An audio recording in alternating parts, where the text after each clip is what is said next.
Cek, 1, 2, 3. Bapak Ibu masuk suara saya? Halo, cek, 1, 2, 3. Cek. Baik, masuk.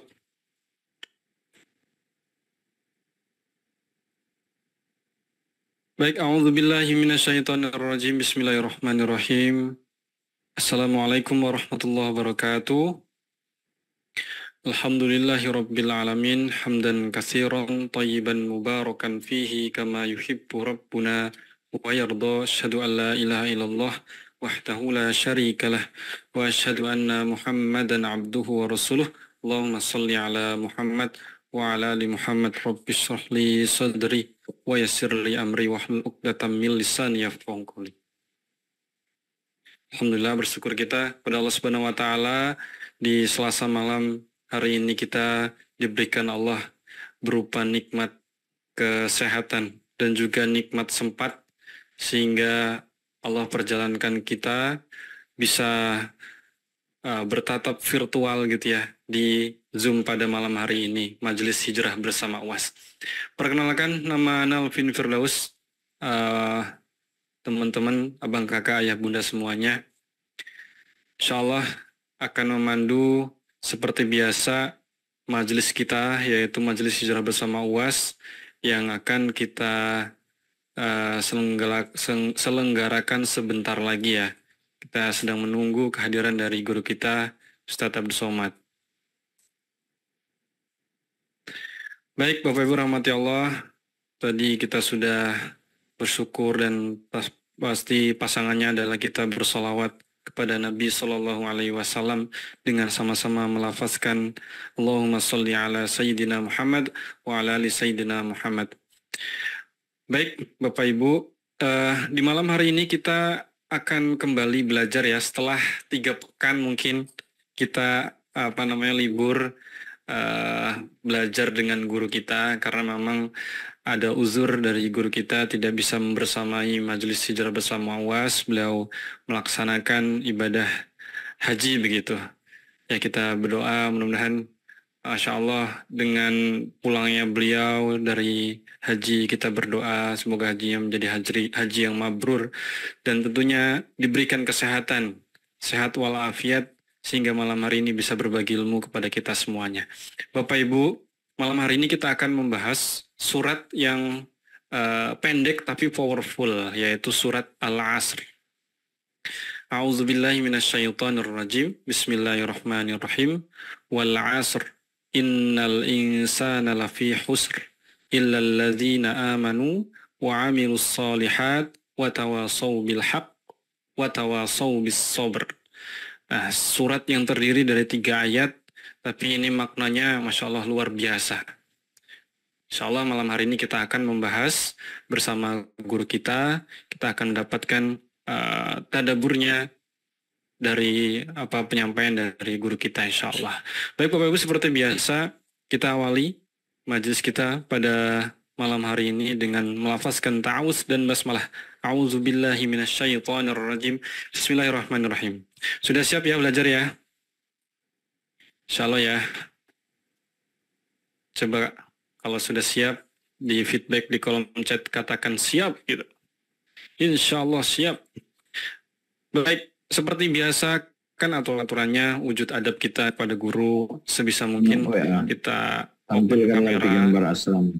Jadi tidak nyambil gitu ya, tidak nyambil sebisa mungkin fokus ikut menyimak dengan seksama dan siapkan catatan, siapkan minuman hangat bila perlu supaya kita rileks dalam menyimak gitu insya Allah. Bapak Ibu yang rahmati Allah, di beberapa bulan yang lalu kita meluncing program yaitu amal soleh berupa wakaf atas nama orang tua, dan alhamdulillah dana terus terkumpul. Kalau Bapak Ibu menyimak terus di program ini, itu update terakhir kita sudah bisa membangun asrama 4 lantai ya, tingginya 4 lantai, dan insya Allah bulan Juli ini kita targetkan bisa menerima santri, dan kita mohon support dan mohon doa terus dari Bapak Ibu semuanya. Untuk informasi lebih lanjut bisa diklik di dukung.sidak.id/UAS. dukung.sidak.id/UAS. Bapak Ibu yang rahmati Allah, langsung saja guru kita sudah berada di tengah-tengah kita. Pastinya Bapak Ibu sudah nggak sabar ingin menyimak, ingin mendapatkan untayan nasihat dari beliau. Insya Allah langsung saja Bapak Ibu siapkan catatan begitu ya. Siapkan semuanya dalam posisi siap, tidak nyambil-nyambil. Kepada guru kami yang kami muliakan, Ustaz Abdul Somad, kami persilakan. Bismillahirrahmanirrahim. Assalamualaikum warahmatullahi wabarakatuh. Alhamdulillah. Allahumma salli ala Sayyidina Muhammad wa ala ali Sayyidina Muhammad. Bang Alfian Firdaus beserta seluruh tim yang ada di Pontianak, tim yang ada di Riau, Bapak Ibu, Abang, Kakak, Adik, Sahabat, Jamaah, Hijrah bersama Ustaz Abdul Somad, mudah-mudahan semuanya dalam keadaan istiqomah iman dan Islam, sehat badan, zahir dan batin, diberikan ketenangan hati dalam zikir, memiliki hati yang bersyukur, lisan yang berzikir, pikiran senantiasa khusyuk, takut kepada Allah Subhanahu wa Ta'ala. Keluarga sakinah, mawaddah warahmah, anak keturunan soleh dan solihah, selalu mendapatkan kebaikan dunia dan akhirat. Kita 3 kali Rabu tidak bertemu. Alhamdulillah, Selasa malam Rabu ini berjumpa dan besok subuh akan dilanjutkan dengan kajian kitab Riyadhus Shalihin sebagaimana biasa. Malam Rabu kita bertemu dalam kajian online Hijrah bersama UAS. Dan subuh Rabu kita mengkaji kitab Riyadhus Shalihin. Mudah-mudahan kita istiqomah insyaAllah. Amin. Ya Rabbal Alamin.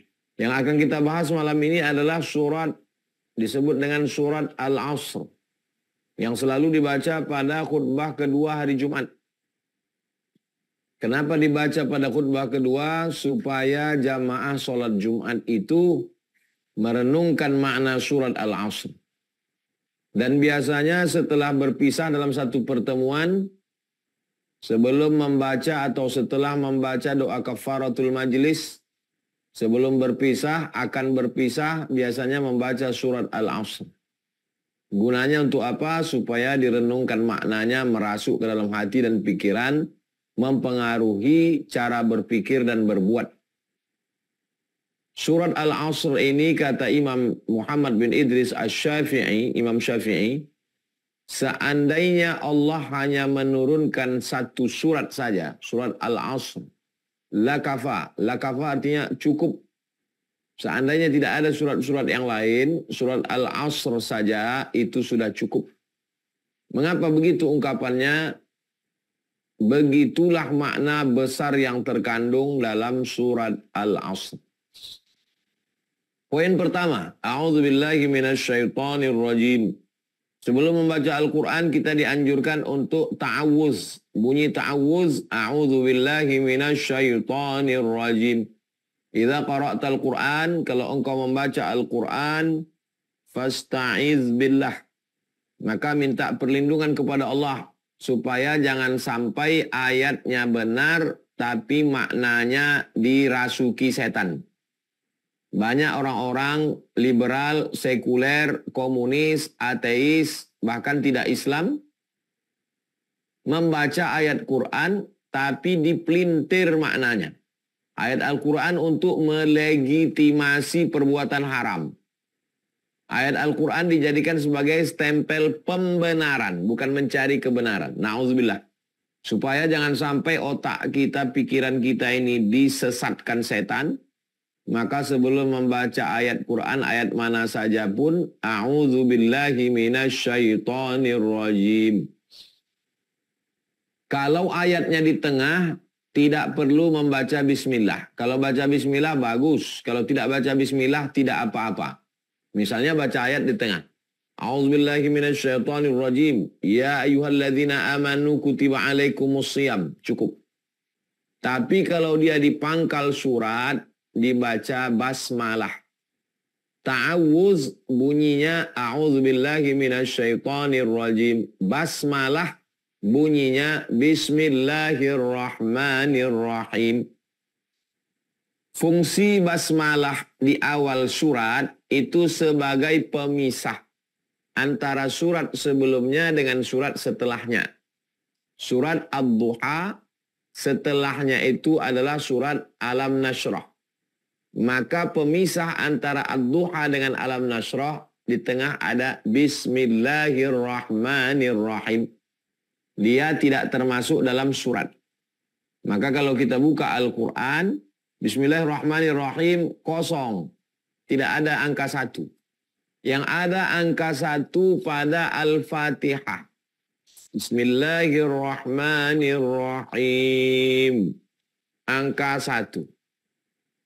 Karena Bismillahirrahmanirrahim ayat yang pertama menurut mazhab Hanafi, Syafi'i, Hambali. Tapi kalau menurut mazhab Maliki, Bismillahirrahmanirrahim tidak ada angka 1. Karena angka 1-nya pada Alhamdulillahi Rabbil Alamin. Nah, tentang surat Al-Asr ini, Bismillahnya bukan angka 1. Bismillah tidak masuk dalam surat. Dia pemisah antara surat. Makanya imam kalau membaca jadi imam, ghairil maghdubi alaihim waladdallin. Amin. Tiba-tiba ada imam yang baca Bismillahirrahmanirrahim wal asri wal asr. Itu imamnya memakai mazhab Syafi'i. Tapi kalau ada yang langsung ghairil maghdubi alaihim waladdallin. Amin. Wal asri innal insana lafi khusr. Boleh. Jangan disalahkan. Yang membaca bismillah jahar boleh. Yang membaca bismillah sir boleh. Mazhab Syafi'i bismillahnya dijaharkan. Baik di pangkal Al-Fatihah maupun di pangkal surat. Ini pembahasan yang kedua tentang basmalah. Yang ketiga. Wal asri. Setelah wa baris bawah. Kalau barisnya baris dhammah, wal asru demi masa. Wallahu wal asru dan masa. Wa-nya di situ artinya dan. Wallahu dan Allah. Tapi kalau baris bawah, wallahi itu artinya demi Allah.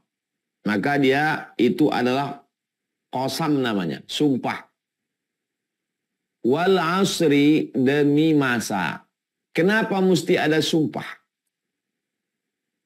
Ustadz Somad, nanti malam kita ada kajian. Ada. Ustadz Somad, nanti malam ada kajian. Insya Allah ada. Ustadz Somad, nanti malam ada kajian. Insya Allah tidak ada halangan. Ada. 4 kali nanya. Ustadz Somad, nanti malam ada kajian. Wallahi, nanti malam kajian ada.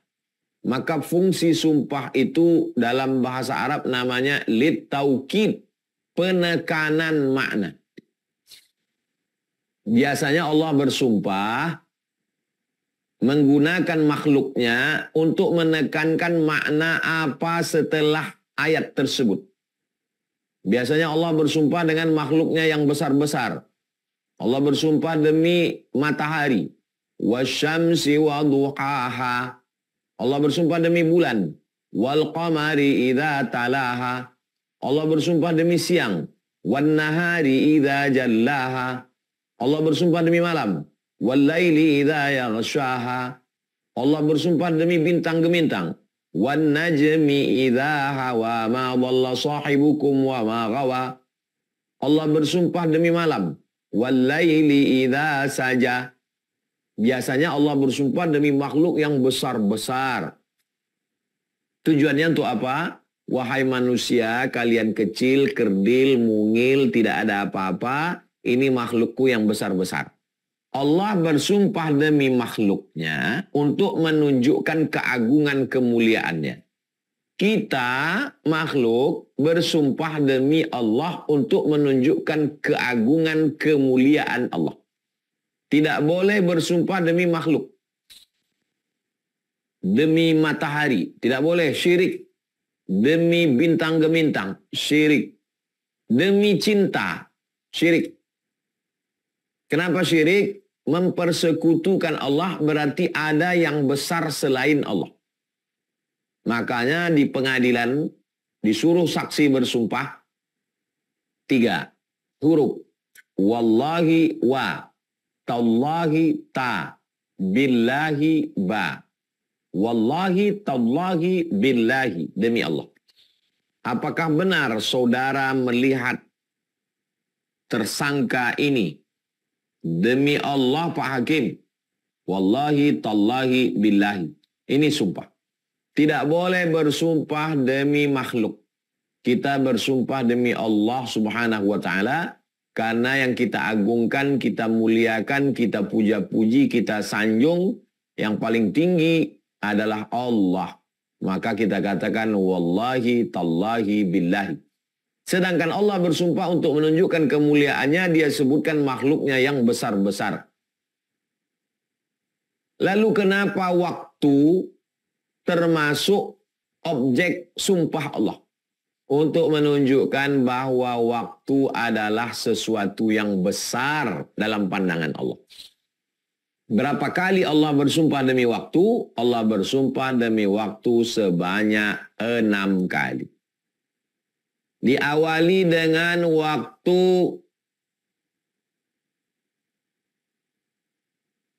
awal hari terbit fajar. Terbit fajar. Fajar ada 2, fajar shadiq, fajar kadhib. Fajar kadhib bohong, belum. Fajar shadiq, fajar jujur, itulah dia waktu subuh. Maka sumpah yang pertama, wal fajri. Setelah itu, sumpah yang kedua, subuh. Wasubhi idza tanaffas. Sumpah yang ketiga, demi waktu matahari sudah naik. Wadduha. Sumpah yang ketiga ketika masuk waktu siang terang benderang. Wan nahari idza tajalla. Sumpah yang keempat ketika masuk waktu petang. Kita menyebutnya asar. Matahari sudah condong redup. Wal asri innal insana lafi khusr. Sumpah yang keenam demi waktu malam setelah matahari tenggelam, gelap gulita. 2 kali Allah bersumpah. Wal laili idza yaghsha. Walaili idza saja. Jadi kalau dihitung di antara semua makhluk-makhluk yang besar, maka Allah paling banyak bersumpah demi waktu. Mana yang lebih besar antara matahari dengan bumi? Kalau bumi itu diumpamakan kacang hijau, ambil kacang hijau, ini bumi, maka matahari adalah bola basket. Ini skala perbandingan. Susah kita menjelaskan berapa ribu juta skala ke anak-anak kita. Anak kita nanya, mana lebih besar matahari atau bumi? Ambil kacang hijau, ini bumi. Matahari mana? Ini bola basket. Allah bersumpah demi makhluk yang besar. Kalau bumi sebesar kacang hijau, matahari sebesar bola basket, lalu kita sebesar apa? Allah bersumpah demi makhluk yang besar bernama waktu sampai diulang 6 kali menunjukkan bahwa kita berada di ruang waktu. Betapa pentingnya waktu. Pentingkah waktu dalam Islam? Ya. Mana buktinya penting? Allah bersumpah demi waktu sampai 6 kali. La tus'alunna yawma idzin 'anil na'im. Kamu pasti akan ditanya tentang nikmat Allah. Nikmat apa yang akan ditanya kepada kita? Nikmat yang pertama ditanya nanti adalah nikmat waktu. La tazulu qadama 'abdin yawmal qiyamah. Tidak akan bergerak kaki manusia pada hari kiamat tegak berdiri di padang mahsyar hatta yus'al an arba' sampai di soal 4 pertanyaan. Pertanyaan yang pertama adalah an umrihi fima afnah, umur. Umur adalah waktu. Orang barat mengatakan time is money. Waktu adalah uang. Karena mereka adalah filsafat materialism, materi, benda, duit. Sedangkan Islam mengajarkan waktu adalah tanggung jawab di hadapan Allah Subhanahu wa taala. Alhamdulillah, tadi tenggelam matahari, kita sholat maghrib. Habis sholat maghrib, ada yang disiap-siapkan, dicatat-catat, menerima tamu. Habis itu sholat isya berjamaah. Habis sholat isya, ini sekarang kita bertemu dalam majelis kajian pekanan setiap Selasa malam Rabu. Habis kajian, tanya jawab. Habis tanya jawab, nanti akan rekaman buat series dengan Ustadz Salim Afillah. Datang sekarang ke Pekanbaru. Malam ini akan direkam. Besok subuh, kajian Riyadhus Shalihin. Habis subuh, jam 7, jam 8, jam 10, jam 12, jam 2 siang, jam 4, jam 6. Ada tamu yang datang karena saya khususkan hari Rabu. Jadi setiap waktu ini kita akan ditanya, dituntut. Maka susunlah waktu sebaik-baiknya. Jangan sampai ada waktu kosong, luang, hampa. Karena kita akan diminta tanggung jawab di hadapan Allah Subhanahu wa ta'ala. Poin yang kelima. Innal insana lafi khusr. Kenapa habis cerita waktu langsung rugi? Waktu rugi. Kita dijatuhkan sejatuh-jatuhnya, serendah-rendahnya. Rugi. Innal insana, manusia semuanya rugi. Yang kaya rugi, yang miskin rugi, yang rakyat jelata rugi, yang kaya raya rugi, yang miskin papa rugi, yang penguasa rugi. Semuanya rugi. Innal insana. Di sini ada penekanan mana? Pertama, inna, sesungguhnya. Yang kedua, la. La kalau dia panjang, la, tidak. Tapi kalau pendek, la, sungguh. La in syakartum la azidannakum. Kalau kamu bersyukur, sungguh pasti akan kutambah. Makanya baca Quran yang betul. La in syakartum la azidannakum. Kalau kamu bersyukur, kamu tidak akan kutambah. Nauzubillah. Maka betulkan makharijul huruf, betulkan matnya, betulkan panjang pendeknya. Supaya tidak salah. Rubbatalil Quran wal Quranu yal'anuh. Berapa banyak orang baca Quran dilaknat oleh Al-Quran. Jadi di dalam ayat yang kedua ini ada penekanan makna. Ayat yang pertama penekanan makna sumpah. Wal asr. Ayat yang kedua. Inna lah. Innal insana. Sesungguhnya manusia. Lafi khusrin. Semuanya rugi. Begitulah gaya bahasa Allah Subhanahu wa ta'ala untuk membangkitkan semangat kita. Bahwa kita ini semuanya rugi. Kita kalau diponis orang, kamu rugi, kamu rugi, kamu rugi, kamu rugi. Otomatis kita penasaran. Lalu yang beruntung siapa? Apa hubung kait antara waktu dengan rugi? Karena orang yang tidak menggunakan waktunya, mengisi waktunya, menyia-nyiakan waktunya, dia adalah orang yang paling rugi. Menurut siapa? Menurut Islam. Menurut Barat. Orang Barat menghargai waktunya per jam. Mencuci piring, ngelap garpu dan sendok, mencuci gelas, menyusun menata di atas meja, dihargai 1 jam 5 ringgit di Malaysia. Waktu zaman saya kuliah dulu sebelum ke Maroko. Tahun 2003, sekarang sudah 2024. Itu 20 tahun yang lalu. 1 jam dihargai 5 ringgit kerja kasar. Buruh, karyawan. Bagaimana dengan pengacara? Bagaimana dengan orang-orang yang berilmu, guru-guru besar? Bagaimana dengan artis-artis? Harganya dibayar per menit konsultasi. Ada podcast dukun diwawancarai. Satu konsultasi 5 juta. Kalau dipanggil ke rumah 50. Waktu. Padahal penipu pembohong bekerja sama dengan jin hantu setan. Begitulah orang menghargai waktu. Orang barat prinsipnya time is money, waktu adalah uang. Habis waktu berarti hilang uang. Maka dalam Islam diajarkan innal insana lafi khusr. Waktu kamu semuanya adalah rugi. Setelah kita dijatuhkan sejatuh-jatuhnya, serendah-rendahnya, kita tidak mau rugi. Lalu yang untung siapa? Masuk ayat ketiga. Illa.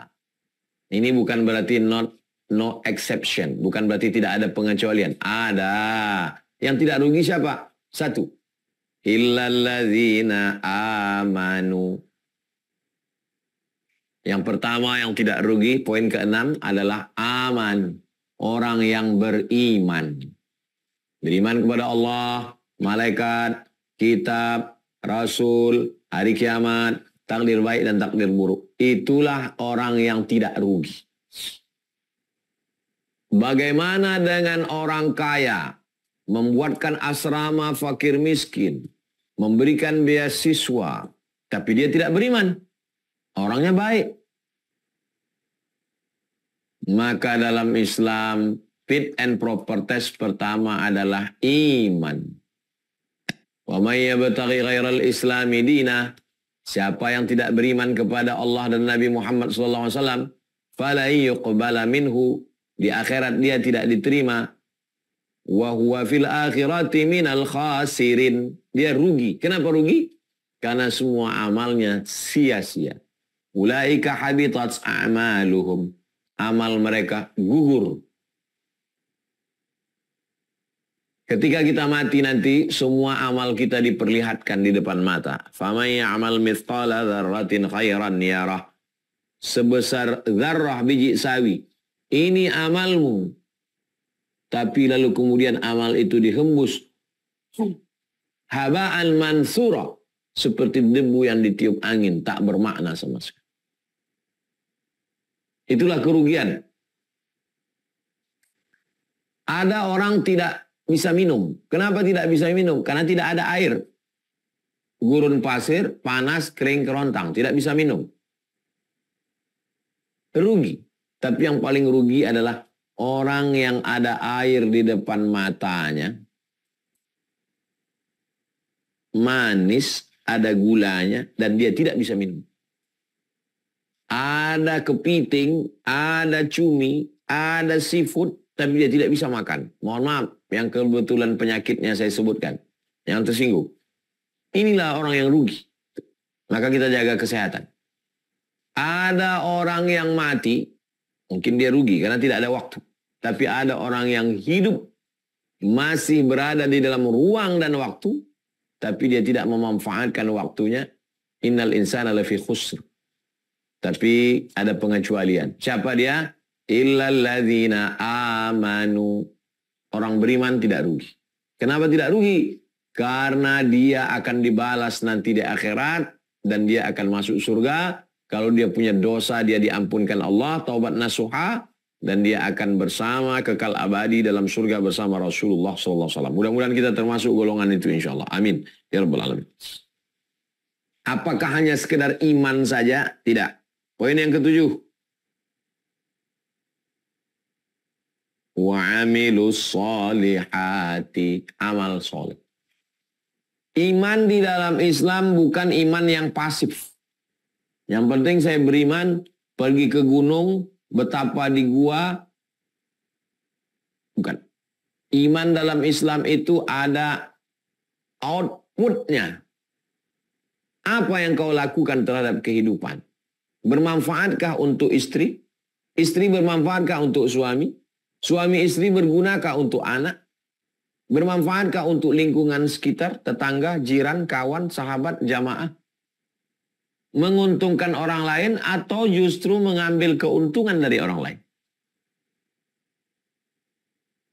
Amilus solihati, amal soleh. Kenapa tidak dikatakan Semuanya rugi kecuali yang sholat.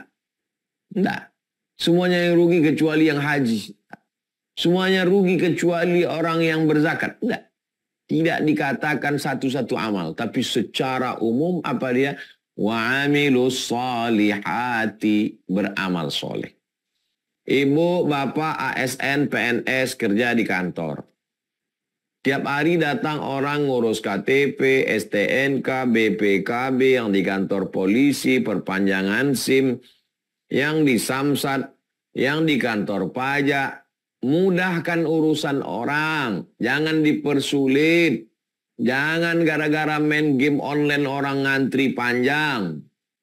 Kenapa? Ini adalah amal soleh. Ada yang disebut dengan ibadah. Sholat, zakat, puasa, haji, umroh, zikir, baca Quran.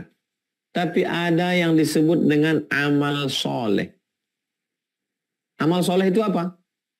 Amal soleh adalah pekerjaan, aktivitas, rutinitas setiap hari. Tapi kalau dia bermanfaat buat diri dan orang lain, dilaksanakan karena Allah, maka dia dicatat sebagai amal soleh bernilai ibadah. Saya Pak Ustadz, ibu rumah tangga, tidak kerja, bukan PNS, bukan ASN.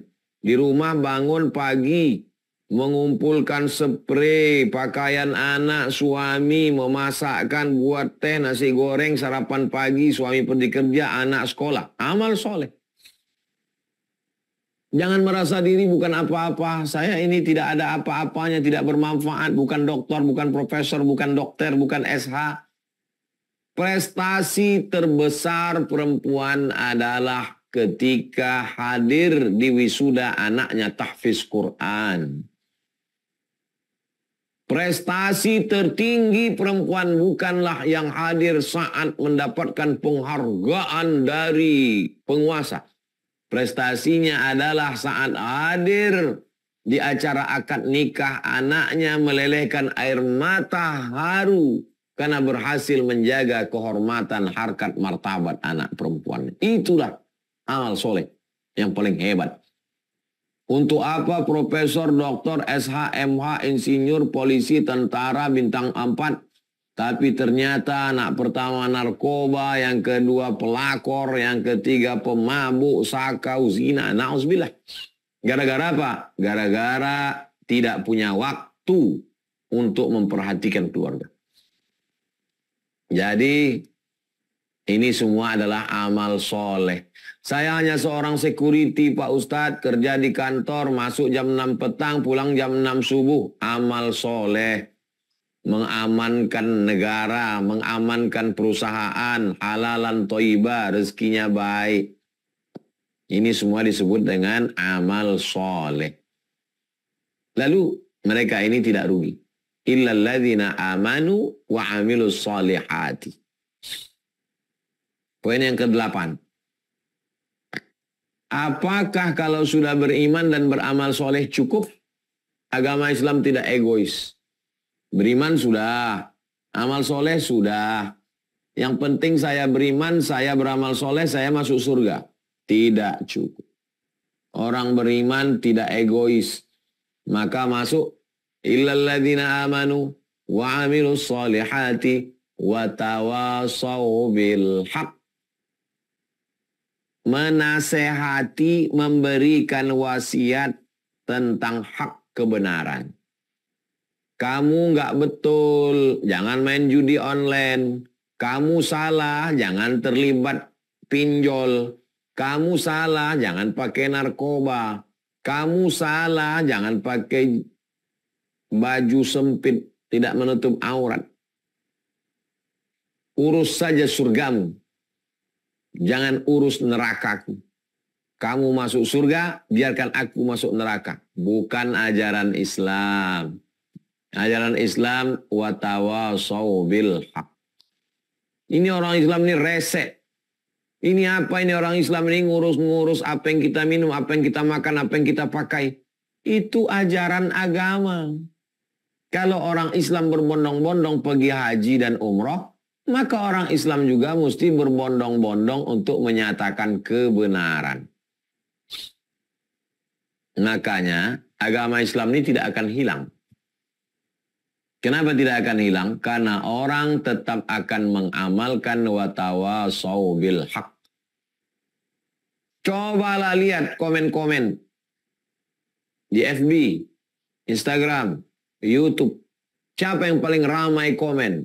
Orang Islam. Haram, haram, haram, haram. Komen yang lain. Panitia surga sudah siap. Jangan urus urusan orang lain. Orang Islam nggak peduli. Kenapa mereka tidak peduli? Karena mereka sedang menjalankan ajaran agamanya yang bernama watawasau bil haq. Illalladzina amanu, sudah. Wa amilus solihati, sudah. Jangan egois. Ajak orang. Watawasau bil haq. Ayo sholat, ayo zikir, ayo puasa, ayo zakat, ayo bangun pondok, ayo tahfiz. 4. Watawasau bis sabr. Poin ke-9. Sabar. Kenapa sabar itu mesti ngajak-ngajak? Karena orang ketika sedang kena musibah, ayatnya hilang, hadisnya terbang, ceramahnya melayang. Ustaz Abdul Somad hafal ayatnya, hafal hadisnya, hafal. Tapi ketika musibah datang, ada orang lain. Watawasau bis sabr. Sabar Ustaz. Ini ujian dari Allah Subhanahu wa ta'ala. Maka bunyi katanya watawasau. Watawasau itu dua arah. Si A menyabarkan si B menyabarkan si A. Saat si A tertimpa masalah, si B mengatakan sabar. Padahal ketika musibah itu datang kepada si B, nangisnya lebih keras, menjeritnya lebih melengking, air matanya lebih banyak. Yang ini menasihatkan sabar. Ketika Nabi Muhammad SAW meninggal, datang Sayyidina Umar mencabut pedangnya. Siapa yang mengatakan Muhammad meninggal akan kupancung kepalanya. Datang Abu Bakar Siddiq. Wa ma Muhammadun illa rasul. Muhammad SAW hanyalah seorang rasul. Qad khalat min qablihi rusul. Rasul-rasul sebelumnya sudah meninggal. Afa immata, kalau dia meninggal dunia. Au qutila, atau dia terbunuh. Inqalabatum ala a'qabikum. Apa kamu akan berbalik kepada agama kamu yang lama? Wa may yanqalib ala aqibaih. Siapa yang kembali berbalik kepada agama yang lama, falan yadurrallaha syai'a. Allah tidak rugi walau sedikit pun. Wa sayajzillahu syakirin. Allah tetap memberikan balasan kepada orang yang bersyukur. Itulah kandungan dari surat Al-Asr. Setelah membaca Al-Quran, qul sadaqallah. Ucapkanlah sadaqallah. Sadaqallahul azim. Sadaqah artinya benar. Orang yang benar siddiq. Abu Bakar Siddiq. Sadaqallahul azim. Maha benar Allah dengan segala firman-Nya. Kalau habis baca hadis, wa sadaqa rasuluhun nabiyul karim. Benar Rasulullah atas segala sabda-sabdanya. Makanya selesai tausiah, sadaqallahul azim, wa sadaqa rasuluhun nabiyul karim, wa nahnu ala dzalika minasyahidina wasyakirin. Maha benar Allah dengan segala firman-Nya, benar Rasulullah dengan sabdanya, dan kita semua menjadi saksi atas kebenaran itu, tidak hanya sebagai saksi mendengar, tapi kita menyampaikannya dalam rangka watawasau bil haqq, watawasau bis sabr. Sebagaimana biasa, sampai jam 20.40, saya kembalikan ke Bang Alvin Firdaus. Demikian Bang Alvin. Wassalamualaikum warahmatullahi wabarakatuh. Waalaikumsalam warahmatullahi wabarakatuh. Insyaallah tabarakallah. Cek suara saya masuk ya. Baik. Alhamdulillah, surat Al-Asr yang surat pendek tapi maknanya luar biasa. Demi masa, demi waktu, semua manusia, innal insana lafi khusr. Sesungguhnya manusia berada dalam kerugian. Jadi semua manusia rugi. Kecuali ada 4 hal tadi. Illalladzina amanu. Orang yang beriman. Percaya kepada Allah, pada malaikat, kepada kitab Quran. Qadha dan qadar dan lainnya. Kemudian yang kedua, wa'amilus salihat. dan yang beramal solih, mengerjakan kebaikan, sholat, saum, berhaji, umroh, dan lain sebagainya, sodakoh. Kemudian, tawasau bil haq, saling menasihati dalam kebaikan, mengajak kepada kebaikan, kebenaran. Dan yang terakhir adalah tawasau bis sober, saling menasihati dalam kesabaran. Baik, Ustaz, saya jadi teringat beberapa waktu yang lalu saya membaca postingan di sosial media terkait dengan ada orang ateis itu bertanya seperti ini, Ustaz. Di mana adilnya Tuhan? Di mana adilnya Tuhan Islam gitu ya? Kalau orang baik, misalkan dia baik banget gitu, dia berbagi sama orang miskin, berbagi dengan orang yatim, tapi tidak masuk surga hanya karena illalladzina amanu tadi, tidak beriman, tidak percaya Allah gitu, Ustaz. Mohon pencerahannya, Ustaz. Justru disitulah letak keadilan Allah Subhanahu wa Ta'ala. Syarat mau ikut wisuda, ya daftar dulu jadi mahasiswa.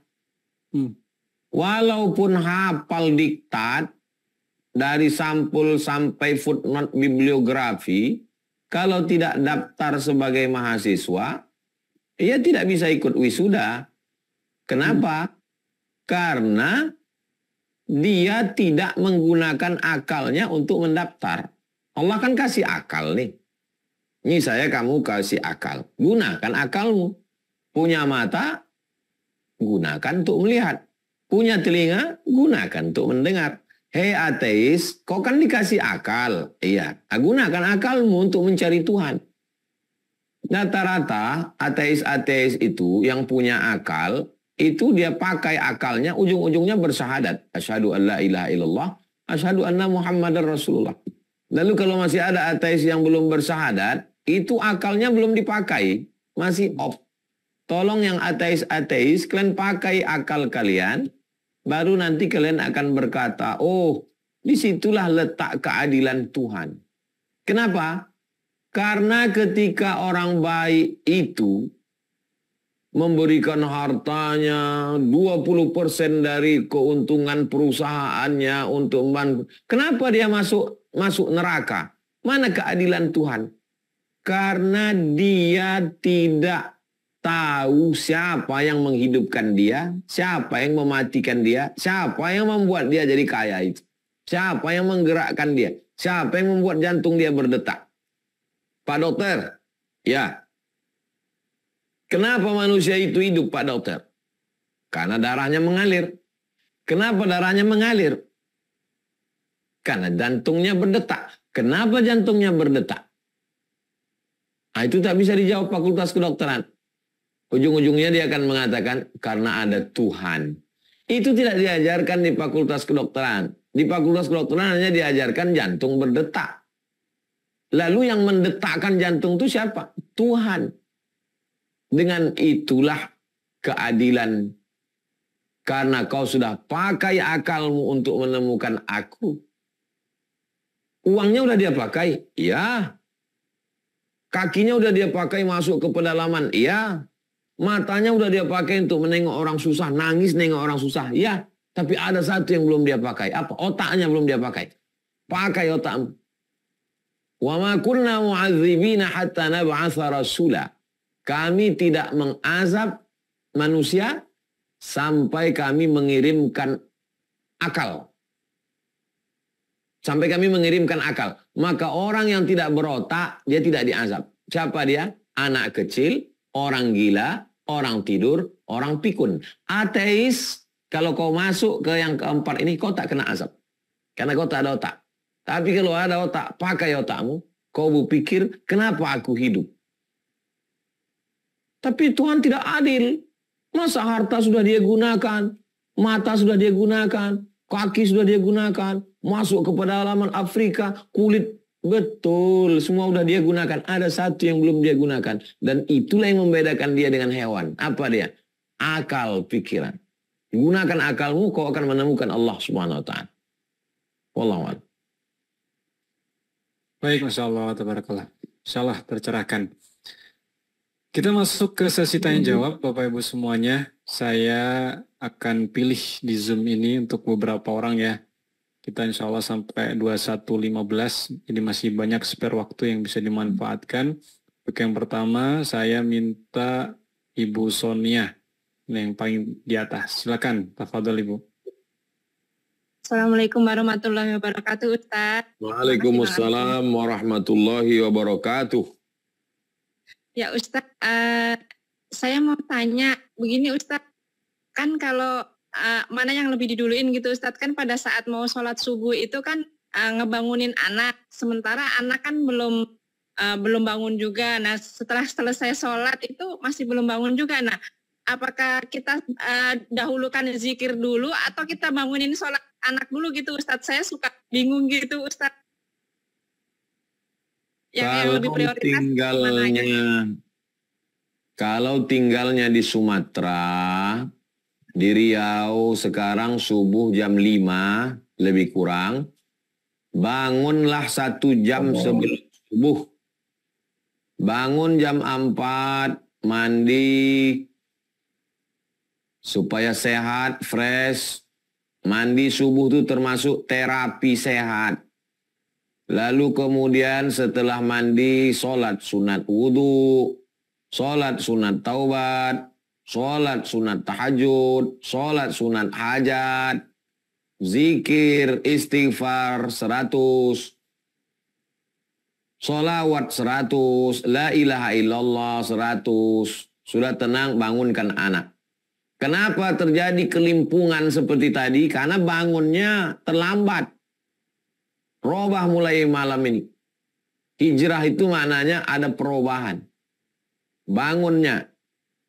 Anak-anak tidak bisa dibanguni pakai mulut. Bangun apa? Mana bisa direpeti, orang dia nggak dengar. Telinganya belum on. Jadi bagaimana? Dudukkan dia, tangannya itu. Dudukkan. Dudukkan. Diberdirikan dia. Belikan semprot air, tembakkan ke matanya. Mana dalil menyiramkan air? Hadis Nabi. Masa ada Nabi menyebut pistol air? Tak ada disebut Nabi pistol air. Nabi menyebutkan yurashi. Seorang laki-laki aiqadha ahlahu, membangunkan istrinya dengan memercikkan air. Banyak ibu-ibu membangunkan anak merepet. Wah, bangun mau jadi apa? Anak itu tak dengar. Bagaimana merepeti anak tak mendengar? Orang telinganya belum bangun. Orang kalau terbangun direpeti itu pun belum sempurna dia nangkap. Akalnya masih terbang ngawang-ngawang lagi. Maka jangan membangunkan dengan merepet. Diangkat tangannya, dudukkan dia. Letakkan di ketiak ini, berdirikan dia. Percikkan air ke wajahnya. Setelah dia bangun, baru direpeti. Kau kalau begini, nanti jadi hantu kau. Mesti bangun tepat waktu. Tidak pernah bosan membangunkan anak-anak. Jadi ibu bapaknya mesti bangun lebih awal dulu. Tidak akan terjadi kelimpungan yang macam tadi. Pertanyaan tadi itu tak akan muncul. Coba malam ini. Sesuai dengan waktu kita, Indonesia Timur, Indonesia Barat, sejam sebelum azan subuh, bangun. Demikian Bang Alvin. Baik, Masya Allah. Bismillah. Kita biasakan 1 jam sebelum subuh bangun untuk sholat tahajud dan mempersiapkan aktivitas pada hari itu ya. Termasuk tadi membangunkan anak. Baik. Baru 1 penanya. Masih ada penanya yang lain Bapak Ibu. Silakan yang ingin bertanya raise hand. Saya persilahkan. Saya minta Bapak Saukani, silahkan dibuka mic-nya. Ya, terima kasih Ustadz, Bang Alvin. Pardon, silakan. Ya, Assalamualaikum Ustadz Abdul Somad. Waalaikumsalam warahmatullahi wabarakatuh. Saya Saukani dari Bekasi Jati Bening Baru. Saya mau tanya Ustadz tentang masalah waktu. Saya sekarang ini sudah dikena PHK dari kantor. Lalu sekarang hampir sebulan ini saya mencari kerja rada susah karena usia. saya coba daftar Bluebird taksi. Saya narik taksi, Ustadz. Nah, dengan narik taksi ini, waktu saya itu banyak kebuang, Ustadz. Banyak kebuangnya yang tadinya saya alhamdulillah waktu saya kerja di kantor, saya sholat alhamdulillah masih tepat waktu, masih bisa ikut jamaah ke masjid. Dengan saya narik taksi Bluebird ini saya sholat jauh sekali, jauh dapat sholat berjamaah Ustadz. Karena saya pas lagi ada penumpang atau saya pas nyari masjid, kalau lagi ada penumpang nggak dapat masjid, nemu masjid tapi nggak ada parkiran mobilnya Ustadz. Jadi waktu ini sekarang saya banyak terbuang Ustadz. Nah, apakah dengan seperti ini, oh ya kadang juga saya kalau sholat saya jama Ustadz. Di zuhur saya jama dengan asar. Maghrib saya jama di isya Ustadz. Jadi seperti itu saya lakukan. Nah, apakah ini harus saya lanjutkan dengan saya menarik taksi, supir taksi? Karena saya pun sebenarnya 1 minggu saya ada ngajar Ustadz di sekolah. Kebetulan saya dapat rezeki dari Allah, saya sekolah Kristen, di sekolah Kristen saya ngajar matematika sama komputer. Memang itu kalian saya ngajar, tapi saya hanya baru dapat kelas 1 minggu 2 kali, 2 hari. Sisanya itu saya narik taksi Ustadz. Nah, dengan saya narik taksi ini banyak, saya lihat waktunya itu saya banyak dibuang-buang dengan saya sholat. Apakah ini saya harus terus mencari nafkah dengan taksi, ataukah saya harus hijrah lagi mencari kerjaan yang lain Ustadz? Berhubung umur saya sudah berusia 46 ke atas, jadi saya untuk kerja di kantor atau kerja apa susah Ustadz. Paling saya ngajar-ngajar yang bisa, tapi saya belum dapat ngajar lagi, paling hanya baru 1 sekolah aja. Itu pun sekolah Kristen Ustadz. Sekolah Kristen yang saya ngajar di situ. Nah, bagaimana? Ya. Baik. Yang pertama, Pak Saukani mesti pahami bahwa Bapak keluar pagi membawa taksi pulang malam itu bernilai amal soleh. Bismillahirrahmanirrahim. La haula wa la quwata illa billah. Saya keluar rumah mencari rezeki halal, bukan korupsi, bukan judi online, maka itu bernilai ibadah. Namanya amal soleh yang bernilai ibadah. Jadi jangan Bapak sangka waktu Bapak terbuang. Sebagaimana argo itu berjalan, begitu juga lah berjalan pahala karena Bapak niat mencari yang halal. Mindsetnya mesti meluruskan dulu. Tidak ada yang terbuang. Dari mulai bangun pagi, berangkat, bawa taksi, pulang malam, itu bernilai ibadah. Amal soleh, cari rezeki halal. Itu yang pertama. Nah, bagaimana dengan ibadah sholat? Waktu Jabodetabek, zuhur jam 12. Maka jam 11.30, jangan cari penumpang dulu. Karena nanti takut mepet dapat penumpang, tinggal sholat. Habis sholat zuhur, baru penumpang. Itu hanya ikhtiar mencari rezeki. Rezekinya itu dari mana? Dari Allah. Melalui apa? Melalui taksi. Ada yang melalui kantor, ada yang melalui PNS, ada yang melalui polisi, ada yang melalui jabatan, ada yang melalui tentara. Itu hanya jalannya. Rezekinya datang dari mana? Dari Allah. Maka dahulukan Allah, nanti Allah kasih rezeki. Tak ada yang sulit bagi Allah. Innama amruhu idza arada syai'an ayaqula lahu kun fayakun. Tentang masalah Bapak menjama, kalau qashar itu berat. Dia mesti musafir perjalanan 89 km. Bukan dalam satu kota mutar-mutar. Tapi dari kota A ke B 89 km. Itu baru qashar, jamak qashar. Adapun jamak saja tanpa qashar, zuhurnya tetap 4, asarnya tetap 4, itu hadisnya dari Abdullah bin Abbas radhiyallahu anhuma. Kalau darurat amat sangat sulit, jelimet, susah, payah, jangan memudah-mudahkan. Dikit-dikit jamak, dikit-dikit jamak. Jangan. Jadi selagi masih bisa sholat, sholat. Berhenti sesuai dengan kemampuan Bapak. La yukallifullahu nafsan illa wus'aha. Tidak boleh berpangku tangan menunggu rezeki turun dari langit. Sebulan, 2 bulan ini tetap kerjakan cari makan halal ini. Kalau nanti ke depan ada peluang yang lebih baik, bisa mengajar, gajinya cukup, sholat berjamaah tidak tinggal, atau ada buka usaha yang tidak banyak menyita waktu di jalan, maka pilihlah yang mudaratnya lebih ringan daripada mudaratnya lebih berat.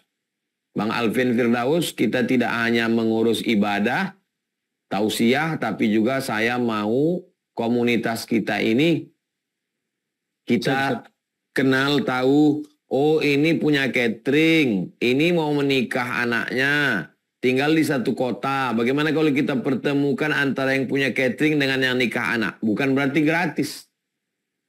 Saya tidak mau hanya karena hubungan jamaah dengan ustadz, jamaah dengan jamaah satu komunitas lalu rusak harta. Business is business.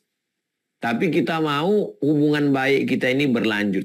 Oh ini mobilnya rusak, ini punya bengkel. Alangkah baiknya duit itu berputar antar sesama kita yang punya pengajian. Bukan sektarian, tapi dalam rangka kalau kita bantu ini dia akan bayar zakat. Oh ini bisa matematika, ini bisa bahasa Inggris, ini punya sekolah, ini punya lembaga, ini punya kursus, dipertemukan. Saya tidak mau kita ngaji, kita satu masjid, kita satu komunitas, hanya sekedar ngaji, la salam wala kalam. Itu baru sebagai penikmat kajian. Nah, jadi tolong di grup-grup itu, mohon maaf saya tidak masuk di grup karena satu dan lain hal, tapi saya tetap dapat kabar dari Bang Alvin Firdaus, supaya yang dari satu kota, ada terjalin silaturahim, ta'awanu 'alal birri wa taqwa. Mudah-mudahan Allah membukakan pintu rezeki kebaikan untuk Pak Saukani dan sahabat sekalian. Demikian. Wallahu a'lam bishawab. Amin Allahumma amin. Baik Bapak Ibu, Masya Allah. Di Ijra Bersama Was ini sudah berjalan 1 tahun lebih ya, dan jamaah yang terhimpun di grup itu ada 10 grup Bapak Ibu. Di Telegram juga ada. Nah ini bisa menjadi peluang saling tolong menolong begitu ya. Jadi misalkan Bapak Ibu nanti dari kita mungkin nanti akan sediakan ini form untuk mungkin yang Bapak Ibu punya bisnis, bisa kami bantu bagikan, tapi perlu diseleksi dulu ya Ustadz ya. Diseleksi dulu bisnis seperti apa, kita bantu Insya Allah share supaya jamaah-jamaah yang terhimpun ini bisa jadi peluang customer gitu. Bisa ikut membeli di usahanya Bapak Ibu gitu. Insya Allah ya, nanti kita buatkan formnya. Baik, kita lanjutkan di sesi tanya jawab. Kita lanjut ke Ibu Trinovi. Trinovi, Bekasi. Silakan Ibu. Assalamualaikum Ustaz, terima kasih. Waalaikumsalam warahmatullahi wabarakatuh. Begini Ustaz, ada yang saya mau tanyakan. Kemarin kan saya ada gaduh sama suami. Dia bilang gini, dia minta untuk pinjam riba. Saya cakap gini, saya nggak mau pinjam riba. Kalau kamu mau pinjam terserah. Dia sekarang pergi ke Sumatera, sudah 2 bulan.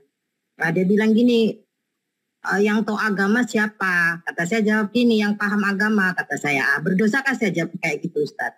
Terima kasih. Assalamualaikum.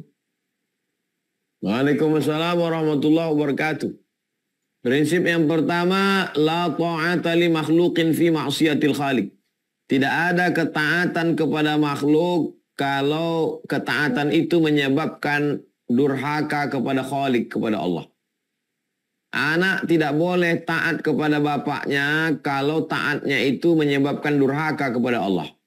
Kalau bapaknya bilang, jangan kau pakai jilbab, aku tak suka menengok kau pakai kelambu, pacaran kau, maka anaknya tidak wajib patuh. Karena patuhnya itu menyebabkan dia melawan Allah. Kalau suami mengatakan buka jilbabmu, cat rambutmu, pergi kau pinjam riba, minum ini khamar, istri tidak wajib patuh. Karena patuhnya itu menyebabkan dia durhaka kepada Allah. Ini dasar hukum yang pertama. Karena yang berkuasa, yang paling tinggi, raja di atas raja adalah Allah. Di atas orang tua, di atas suami. Semuanya adalah Allah. Itulah mana tauhid Allah Subhanahu wa ta'ala. Tapi tentu dengan cara yang santun, yang baik. Aku kepala rumah tangga. Memang betul bang, memang kaulah kepala rumah tangga. Siapa rupanya yang paham agama di antara kita? Memang kaulah yang paling paham bang. Tak ada yang lebih paham lagi daripada kau. Kau yang paling paham memang. Tapi masalah riba ini haram bang. Nah, jadi komunikasi yang baik. Dengan tutur kata bahasa yang baik. Sesuai dengan adat istiadat kita. Makanya bunyi ayat suami istri itu wa'ashiruhunna bil ma'ruf. Bergaullah dengan ma'ruf. Ma'ruf itu diambil dari kata urf. Urf artinya tradisi masing-masing. Orang Makassar lain lembutnya. Orang Batak lain lembutnya. Orang Sunda lain lembutnya. Sesuai dengan tutur kata lembut yang baik. Sampaikan dengan dia baik-baik. Riba ini haram bang. Kalau riba ini kita makan riba, darah daging kita santapan api neraka. Kalau kita riba, lidah kita makan riba tak dikabulkan Allah. Kalau riba dicabut berkah. Kalau riba berarti kita sudah menantang perang dengan Allah. Kalau riba, kalau kau ini dijelaskan dia dengan baik. Nah insya Allah Allah memberikan hidayah, disampaikan tidak hanya ibu, jangan bertarung sendiri di medan laga. Karena perempuan itu menghadapi suaminya ada walinya. Ibu punya wali, yang pertama ayah, yang kedua kakek, yang ketiga kakak laki-laki, yang keempat adik laki-laki, yang kelima kakak ayah laki-laki, yang keenam adik ayah laki-laki. Duduk bersama musyawarah wa amruhum syura bainahum. Nah, orang yang salah tidak ditinggalkan, tapi dia ditunjukkan kesalahannya. Mudah-mudahan Allah berikan hidayah. Demikian, wallahu a'lam bishawab. Makasih Ustaz. Barakallah. Barakallahu fikum. Terima kasih. Mudah-mudahan terjawab Ibu Ya. Tri ya. Terima kasih. Baik. Baik Bapak Ibu, sebelum kita tutup dengan closing statement dari guru kita cukupan ya, sudah 21:05. Insya Allah materi pembahasan tentang surat Al-Asr ini kita cukupkan sampai di sini, sesi tanya jawabnya. Kita lanjutkan lagi nanti di Selasa depan Bapak Ibu ya. Tapi sebelum nanti kita dengarkan nasihat terakhir, closing statement dari guru kita, saya ingin izin menyampaikan Bapak Ibu update terbaru dari pembangunan Pondok Pesantren Az-Zahra ya. Masih ingat Bapak Ibu dengan gambar-gambar ini, dengan video-video kita di akhir tahun yang lalu ya. Uang yang kita cari, kita belikan ke rumah, maka tinggal berikan kepada akhwat. Lalu kemudian diberikan kendaraan, itu akan dijual bagi kepada akhwat. Yang kekal abadi sampai hari kiamat adalah kita wakafkan jalan. Tanah ini 1 meternya 100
Nah, Masya Allah. Kurang lebih kita mulai program ini Bapak Ibu di tahun 2022 akhir ya. Di 2022 akhir atau awal tahun 2023 ya, hampir 2 tahun Masya Allah. Dan ini tahap demi tahap pembangunan dokumentasinya sampai detik ini sudah, nah ini dia Masya Allah, sudah berwarna begitu dengan langit yang cerah Insya Allah ini Bapak Ibu amal solih dari semua jamaah yang terhimpun di grup, di Telegram, di WhatsApp yang sudah kontribusi dengan harta berapapun itu nominalnya, mudah-mudahan jadi amal jariah begitu ya. Asrama ini menjadi tempat bermukim, tempat belajar, tempat sujud mungkin ya. Nanti insya Allah bersaksi, pahalanya mengalir terus selama digunakan untuk beribadah baca Quran oleh para santri. Terima kasih kami sekali lagi ucapkan kepada Bapak Ibu, Ayah Bunda semua yang sudah berkontribusi. Baik. Dan kalau ingin kontribusi Bapak Ibu bisa langsung klik link yang kami tautkan di kolom chat ya, dukung.sidat.id/UAS. Nah, linknya sudah kami tautkan. dukung.sidat.id/UAS. Baik, demikian Bapak Ibu, terima kasih atas perhatiannya. Kita dengarkan closing statement atau penyampaian kalimat terakhir dari guru kita tentang materi pada malam hari ini, yaitu Tadabbur Surat Al-Asr. Tafadhol Ustaz. Mic-nya terputus Ustaz. Mic-nya tidak hidup. Bang Ilham. Nah, sudah. Kalau kita duduk di tepi sungai, kita lihat air mengalir. Maka air yang mengalir itu tidak akan pernah mundur ke belakang. Dari awal hulu dia akan terus ke hilir dan dia tidak pernah kembali lagi. Begitulah waktu kita ini. Waktu saya di Mesir tahun 98 tidak kembali. Waktu saya di Maroko tahun 2004 tidak kembali. Waktu saya di Sudan 2017 tidak kembali. Waktu saya kemarin di Makkah tidak kembali. Yang bisa saya atur hanya waktu besok pagi. Maka yang lalu-lalu kita minta ampun pada Allah karena sudah menyia-nyiakan waktu. Tapi besok pagi kita semangat, kita isi dengan yang baik. Iman, amal soleh, watawasau bil haq, kebenaran, watawasau bis sabr, dalam kesabaran. Mudah-mudahan waktu kita bermanfaat buat diri, buat keluarga, buat umat, buat bangsa. Berkah selalu, sukses dunia akhirat. Terima kasih Bang Alvin Firdaus beserta seluruh tim yang ada di Pontianak, tim yang ada di Riau, Bapak Ibu, Abang, Kakak, Adik semuanya. Jangan pernah ada waktu luang kosong hampa tanpa iman dan amal soleh. Barakallahu fikum. Wassalamualaikum warahmatullahi wabarakatuh. Waalaikumsalam warahmatullahi wabarakatuh. Jazakallah khairan katsir kepada guru kami Ustadz Abdul Somad yang sudah berbagi ilmu pada malam hari ini. Semoga apa yang disampaikan tadi kita bisa mengamalkan, bisa paham dan juga bisa mengajarkannya. Insyaallah kita jumpa lagi Bapak Ibu ya di hari Selasa depan. Tentunya dengan materi-materi yang nanti kita sajikan. Kita cukupkan majelis pada malam hari ini. Mudah-mudahan Allah ganjar dengan kebaikan yang banyak, dengan kebaikan yang berlipat ganda. Allah nilai pertemuan kita, habisnya kuota kita menjadi suatu yang berpahala insya Allah. Kita tutup dengan lafaz hamdalah. Alhamdulillahirabbil alamin. Doa kafaratul majlis. Subhanakallahumma wa bihamdika asyhadu an la ilaha illa anta astaghfiruka wa atubu ilaik. Jika ada salah kata, saya mohon maaf. Hadirnya pasti dari kekhilafan saya pribadi. Jika ada yang benar, pasti hadirnya dari Allah Subhanahu wa Ta'ala. Terima kasih. Assalamualaikum warahmatullahi wabarakatuh. Waalaikumsalam warahmatullahi wabarakatuh.